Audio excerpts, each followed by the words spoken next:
Este é um livro sobre poder, sobre amor, sobre traição. É uma história política sobre um herói que salvou o mundo e o perdeu. Uma época de um mundo cruel e selvagem. Bretanha, cerca de 450 depois de Cristo, quando a história humana estava sendo remodelada por forças tão elementares como a própria natureza.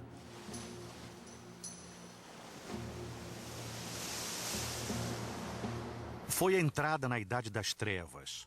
Daquela escuridão saiu um grupo de homens extraordinários. Talvez uma fantasia, talvez não. Um rei e seus vassalos juntaram-se aos britânicos para evitar uma invasão bárbara e controlar a anarquia. Rei Arthur, o rei herói que juntou os melhores guerreiros que pôde encontrar e guerreou para restaurar a civilização. O rei guerreiro que fincou a ordem no caos com a espada, a lança e o machado de batalha, que corrigiu todos os erros e reinou em paz e justiça por um momento breve e brilhante. A história se espalhou por toda a Europa. Foi escrita à mão e adoravelmente ilustrada nos primeiros romances franceses. Foi totalmente compilada pela primeira vez no século XII por um clérigo galês chamado Geoffrey of Monmouth. Foi recriada no século XV, parcialmente pelos franceses, por Sir Thomas Malory, e sua obra-prima daria forma à lenda como a conhecemos.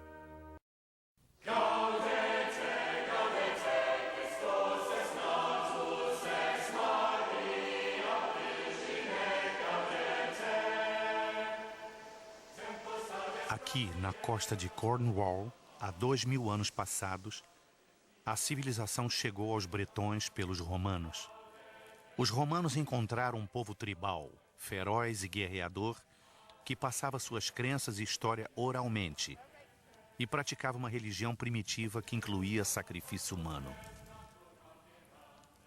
Eles eram os celtas, os primeiros bretões e bárbaros comparados às legiões de Roma. Os romanos primeiro vieram à Bretanha por seu estanho. Voltaram como conquistadores, trazendo com eles técnicas artísticas e de engenharia altamente desenvolvidas.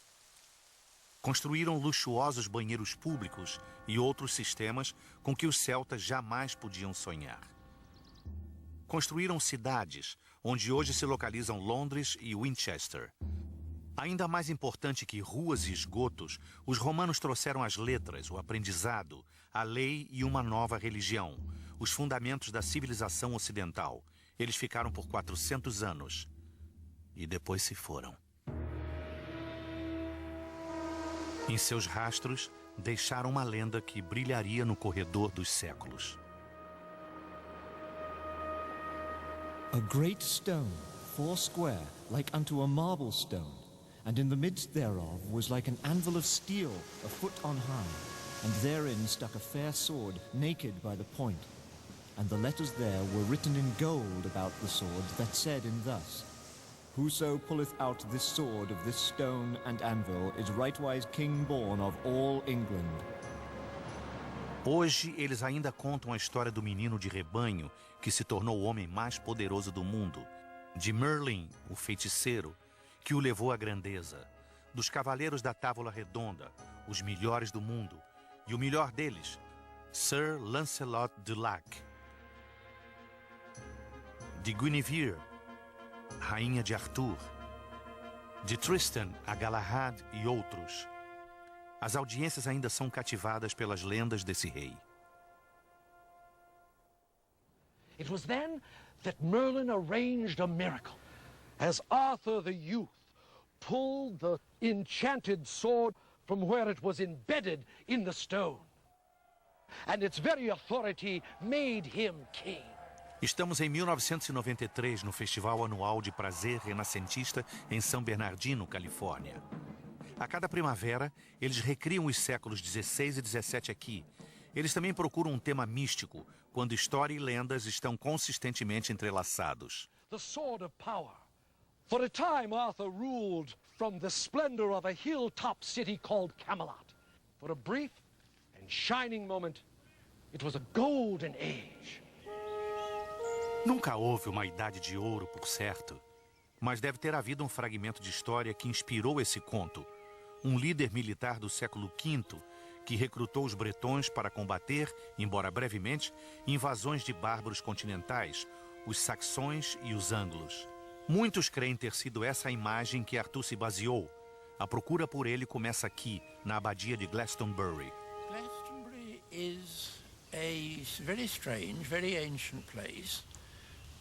It used to be almost an island, and there were Celtic beliefs in an Isle of Avalon, the enchanted island of apples, a place of fairy folk and immortality. Because of this belief that Glastonbury was sort of enchanted and strange and otherworldly, that it was also the first Christian site in Britain, it became very, you might say, spiritually charged, and its story became involved with Arthur. There was always a mystery about where Arthur was buried, if he was buried, but it's said that a Welsh bard finally gave away the secret to the English king, Henry II, that Arthur was buried in Glastonbury Abbey's graveyard. The abbot, a few years later, ordered an excavation, and they found a rather rough kind of coffin made out of a hollowed-out log with the bones of a tall man inside it and a woman's bones, and they took it this was Guinevere. And this is where, reputedly, the monks found Arthur's grave, here on this spot where I'm standing now. Well, what are we to make of this story? About 30 years ago, Dr. Radford, a very eminent archaeologist, excavated here. He found the story checks out as far as you can check it out. The monks had dug, there were traces of their excavation, and deep down he did find the stone lining of a very ancient grave. They had certainly found somebody. The question, of course, is whether they had found Arthur.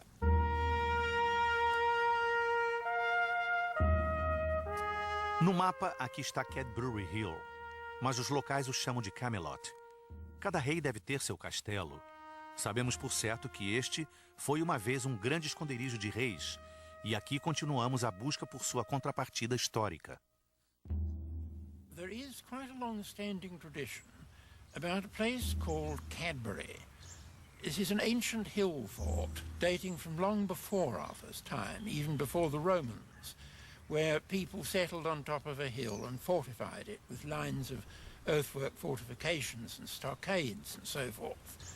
That tradition was investigated by archaeologists, and they found, in fact, that the hill had been reoccupied and refortified on an enormous scale at about the right time for Arthur.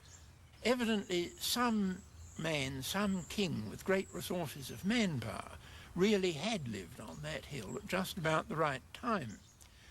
And perhaps what's more interesting is that many more of these hill forts have been excavated since, and nobody has found anything really like that anywhere else in Britain.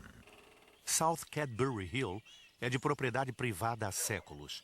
O monarca em poder atualmente é a senhora Elizabeth Montgomery, historiadora amadora, arqueóloga e pecuarista profissional. Seu interesse na questão do rei Arthur é compreensivelmente elevado, e tendo autorizado as escavações, ela conseguiu também formar sua própria coleção. This big pot was about 3rd or 4th century BC and would have been a cooking pot that they would have used by having a hole in the ground in which they lit a fire, and when the fire died down they put their pot complete with its stew to cook. And of course one day the pot broke and the dinner must have been lost that day. I mean, I've always grown up that the hill was called South Cadbury Castle or Camelot. No one knew whether Arthur existed. No one still knows for certain.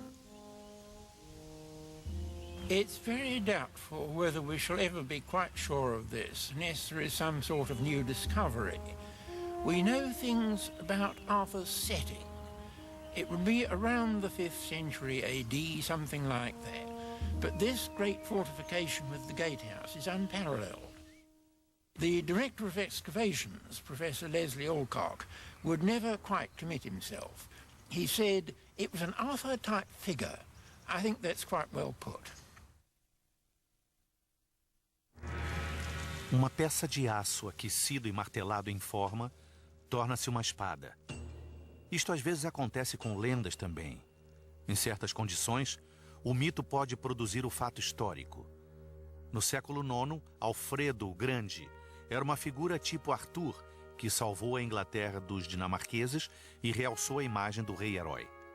Nos tempos medievais, o mito do rei Arthur era tido como verdadeiro por muitas pessoas e assim entrou para a história. Esta história e seu herói ajudaram a formar uma nova identidade nacional para os bretões, saxões, anglos e dinamarqueses, para imigrantes e invasores dos vários cantos da Europa. O crescimento dessa lenda foi parte do mesmo processo que levantou as magníficas estruturas da Igreja e do Estado, da própria formação da Inglaterra, e foi frequentemente usada para legitimar a autoridade.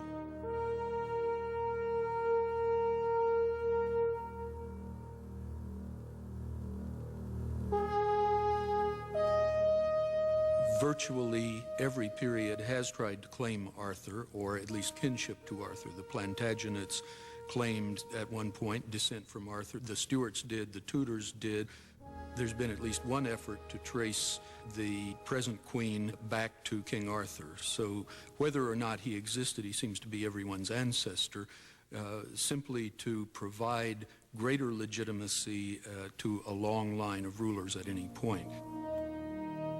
Eduardo I teve sua primeira réplica da Távola Redonda construída no século XIII.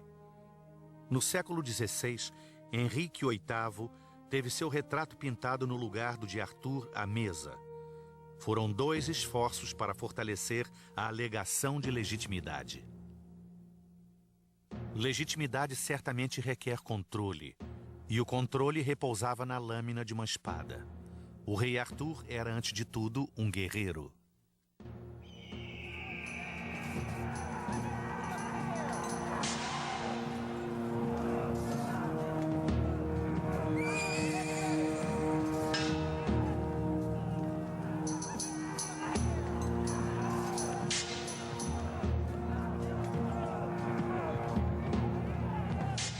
Then waxed the battle, passing hard on both parties.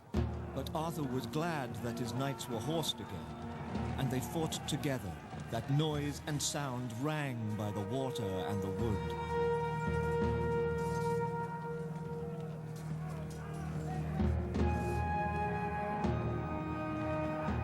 Do edifício da civilização, primeiro veio a disciplina da batalha, o código do guerreiro, requerendo coragem, técnica, lealdade e autocontrole.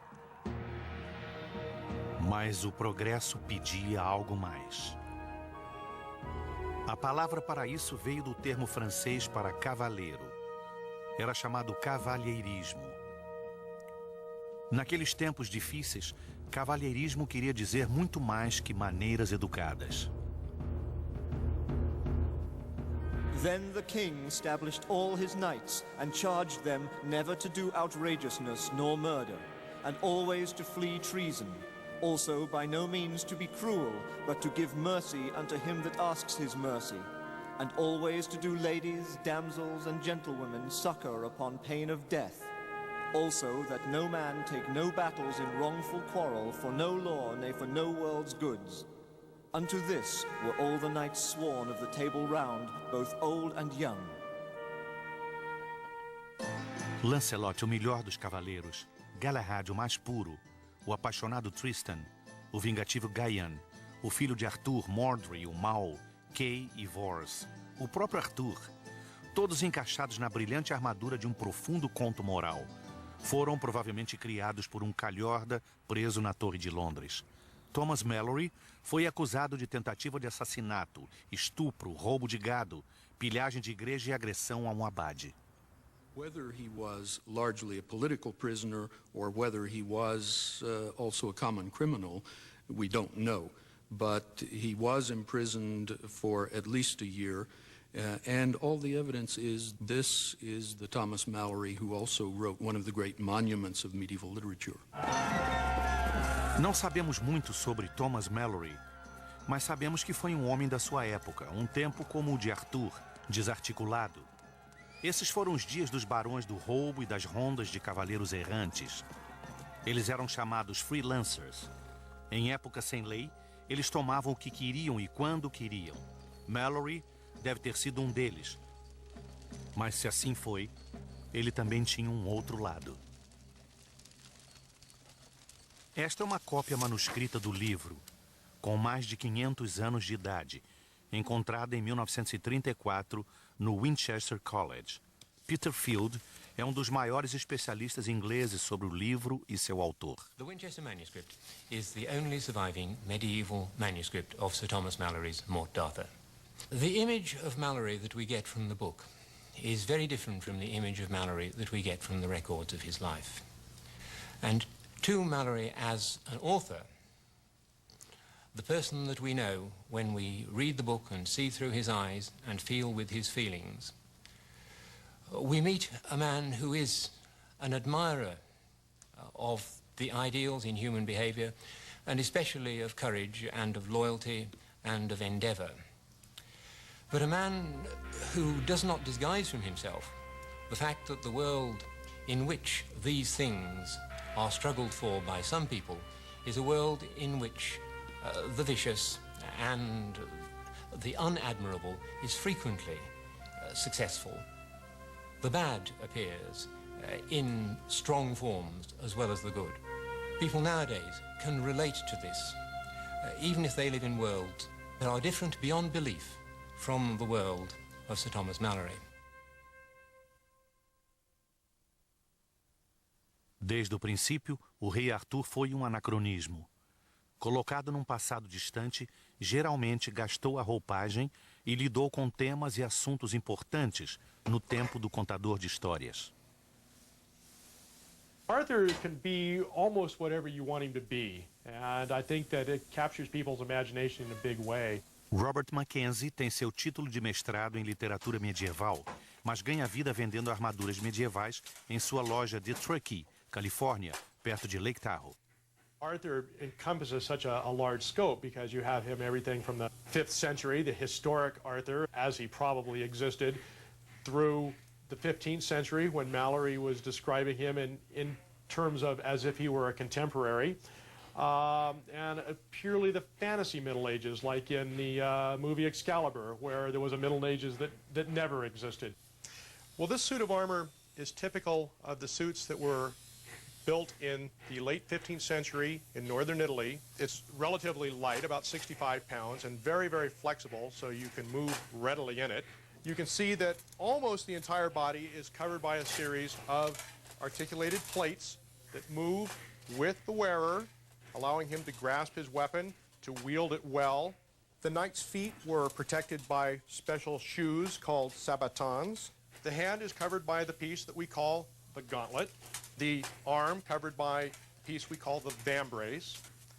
And the shoulder by the pauldron, which you can see is made up a series of smaller, moving, flexible pieces which allow the arm to go up and down readily and afford excellent protection against a weapon like this one. This is a 15th century cut and thrust sword, and against armor like this, a sword like of this nature would not be particularly effective. It will stop it quite readily. So, what do you do against a person that's armored this way? What do you do against a person whose legs and whose feet are so well armored that you're not going to cut through it with the traditional weapons of the knight?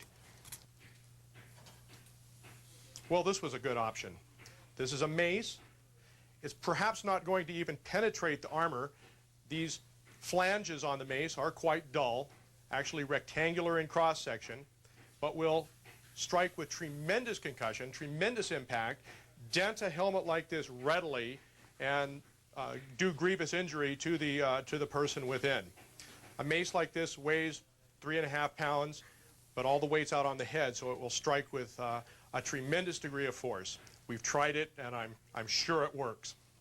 The way I looked for this shop for years, as I was a kid, I kept looking for this shop, and every time I'd go to an antique store, I'd look for the armor, and of course it never was there.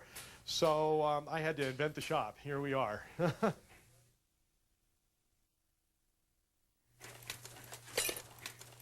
Sob a placa no peito está um coração. Origem de muitos problemas e complicações para cavaleiros na época e agora. As mulheres de Malory, como seus homens, eram tanto santas como pecadoras. Casamentos eram geralmente arranjados e o amor romântico quase sempre encontrado fora dos laços conjugais.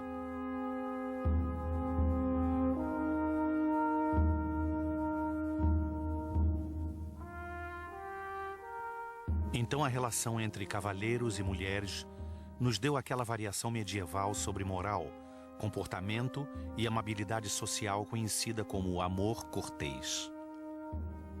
Pensado das páginas iluminadas de romances do século XII, o melhor cavaleiro e história de amor são importados da França. Lancelot namorou-se da esposa de seu rei. A lenda jamais seria a mesma.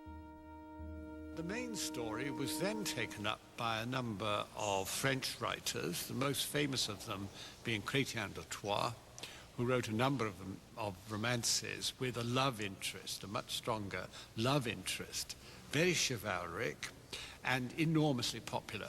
And it was Chrétien who more or less invented the figure of Lancelot and the story of Lancelot's love for Guinevere. A dama envia o cavaleiro a buscas e julga suas proezas. Ela também o leva ao pecado. A luta entre amor e lealdade é travada no relacionamento. Esta foi uma das falhas que desmoronaram um império. The romantic interest of the story is Lancelot's love for Guinevere, Arthur's queen. And you have there the very ancient pattern of the eternal triangle and the terrible dilemma of Lancelot, who is the greatest knight in Arthur's court, who is totally loyal to Arthur, but at the same time is totally in love with Arthur's queen and equally loyal to her, so that there is inevitably a tragic clash. Rainha e amante, símbolo de autoridade, virtude e infidelidade. Guinevere representa a contradição imperiosa do amor e as suas consequências desastrosas em potencial. We could see various themes embodied in the story. Wisdom as a ruler in Arthur himself, chivalry in Lancelot, love in Guinevere, holiness in Galahad.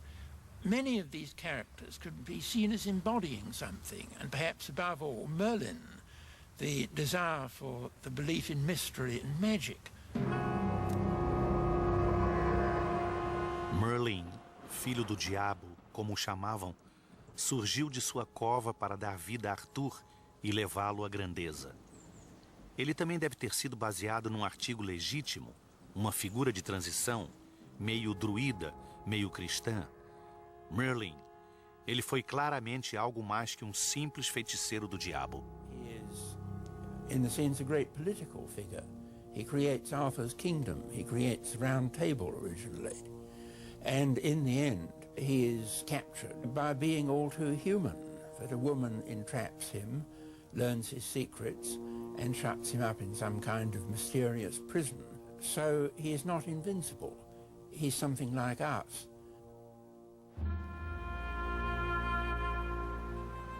Tintagel. A lenda diz que num castelo aqui, neste lugar, Uther Pendragon gerou Arthur. No penhasco abaixo está a cova de Merlin. Não bem uma cova, mas túnel cavado pelas terríveis forças do mar. Atrás dessas pedras e sombras, podemos imaginar o local em que tudo começou, lugar de passagem, onde o passado flui ao presente, onde mito e história fluem juntos, e o corredor ao lado sombrio. Arthur e seus cavaleiros são poderosos cavaleiros com poderosos defeitos. Em seu mundo, o mero acidente e a consequência involuntária combinam-se com os resultados do pecado para destruírem o herói e seu domínio. Stories tell how Arthur begot a son unknowingly on his half-sister. And consequently, the son, Mordred, is the product both of adultery and of incest. Arthur goes abroad to conduct a war. Mordred is left behind as his grown-up son to look after the kingdom, betrays him, tries to capture Guinevere, and eventually Arthur returns and fights Mordred. Now we have here a classic case, a kind of Oedipus complex in a way, but also that great traditional story of the battle between father and son, which has so many psychological implications. And there King Arthur smote Sir Mordred under the shield with a thrust of his spear. And right so he smote his father Arthur with his sword holden in both his hands. And therewithal Sir Mordred fell back stark dead to the earth. And the noble Arthur fell in a swoon to the earth. We come to the inevitable human tragedy. Arthur is not only a king, he is a man, and a man must die. Como seu herói, a lenda também pareceria morrer, morta pelos dragões da sátira, do ridículo e da trivialização. Dom Quixote, a primeira novela moderna, foi uma caçoada ao cavaleiro andante. Mark Twain divertiu-se bastante ao colocar um manhoso e prático Yankee de Connecticut na corte do rei Arthur. E mesmo depois, os próprios vassalos de Arthur o destruiriam ferozmente. Camelot! Camelot! Camelot! It's only a model. Shh. Knights, I bid you welcome to your new home. Let us ride to Camelot! O mais indelicado de tudo, surrado em seu próprio local de nascimento. Na moderna Tinta Geron, Arthur é anunciado e vendido com sanduíches e souvenirs. Oh, como caem os poderosos!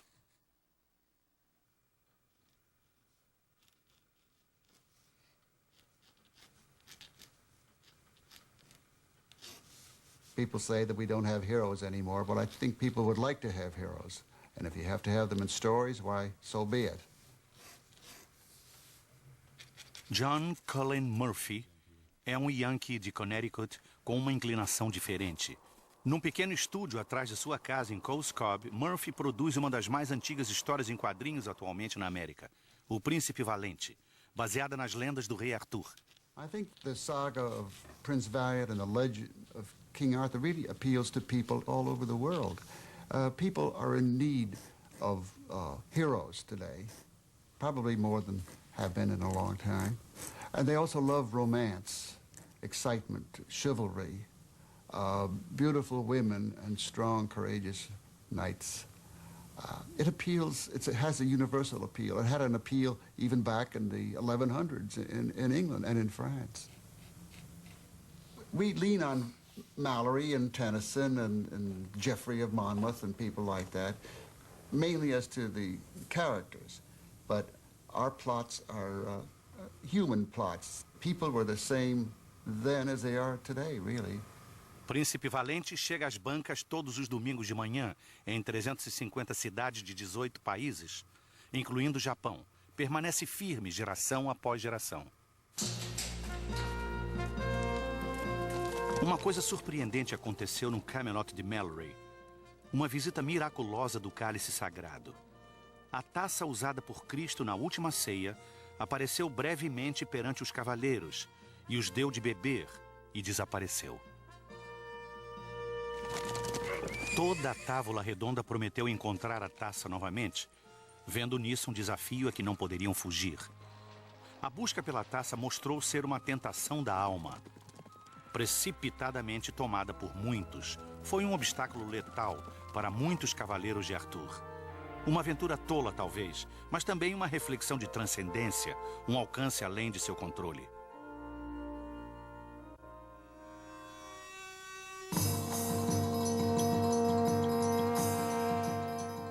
O século XIX viu a mais famosa adaptação do livro até aquela época, pelo premiado poeta da Inglaterra, Alfred Lord Tennyson. Tennyson lamentava num idealismo pulverizado pela Revolução Industrial. E no crepúsculo da dissolução de uma era em extinção, ele escreveu as queixas a Deus do grande rei. For I, being simple, thought to work his will, and have but stricken with the sword in vain. And all whereon I leaned, in wife and friend, is traitor to my peace. And all my realm reels back into the beast, and is no more. My God, thou hast forgotten me in my death. Mortalmente ferido, Arthur é colocado numa barcaça pelo seu fiel cavaleiro Bedivere e vai acompanhado por 3 rainhas vestidas de preto à encantada ilha de Avalon. Ele parecia morrer, mas a porta da dúvida é deixada em aberto e a possibilidade da volta do herói é mantida viva. There was the idea, the constant human yearning for a golden age. And, of course, in the case of Arthur, there was the prophecy, the folk belief, that he wasn't really dead. He's asleep in a cave, or he's on an enchanted island, and someday he will come back and the golden age will return. We haven't really lost it. And one way or another, it has enabled a whole series of authors to take up this story in different ways, and for the story itself, it goes away sometimes, then it comes back. It goes and comes, each according to the different age in which it occurs, but it has this enduring vitality. Em 1930, T.H. White publicou o primeiro volume de The Once and Future King. Da comédia musical que inspirou ao desenho animado de Disney que se seguiu, ele recondicionou Arthur e outra vez recordou a Idade de Ouro, quando tudo de errado foi corrigido e a justiça reinou. The story of King Arthur never really dies, any more than we might hope the spirit of chivalry really dies. It takes different forms. The importance of association, of loyalty to one's friends, and loyalty to some superior ideal. Excalibur ainda é um símbolo potente, lembrando-nos que é algumas vezes necessário usar a espada para garantir o processo. E nós ainda dependemos da coragem moral daqueles que irão sacrificar-se ou dedicar suas vidas à causa maior. A humanidade precisa de exemplos de heróis.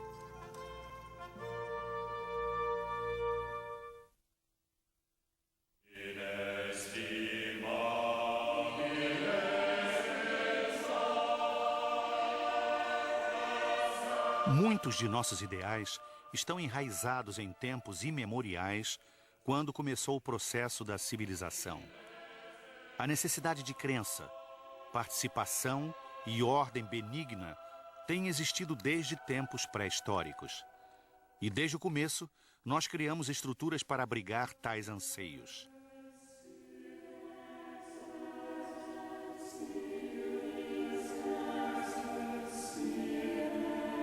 A civilização torna-se mais sofisticada e complexa, mas os anseios permanecem. Ser parte de algo, ser útil, ser de algum valor.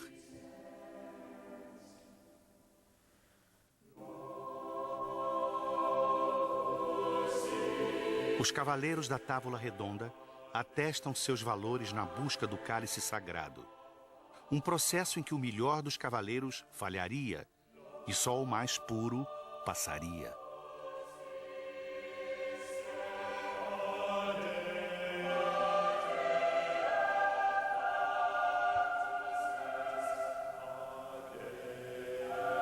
Sir Galahad knelt and prayed, and his soul was borne visibly to heaven by a company of angels. Then a hand appeared and took the Holy Grail and bore them also to heaven, and no man has seen them since. A maioria dos homens fica na terra lutando com as suas fraquezas, encontrando forças e união na dedicação. Abaixo destes arcos, a consagração do indivíduo num serviço de maior significado continua. A prova da fé. A habilidade de acreditar em algo mais importante do que si mesmo.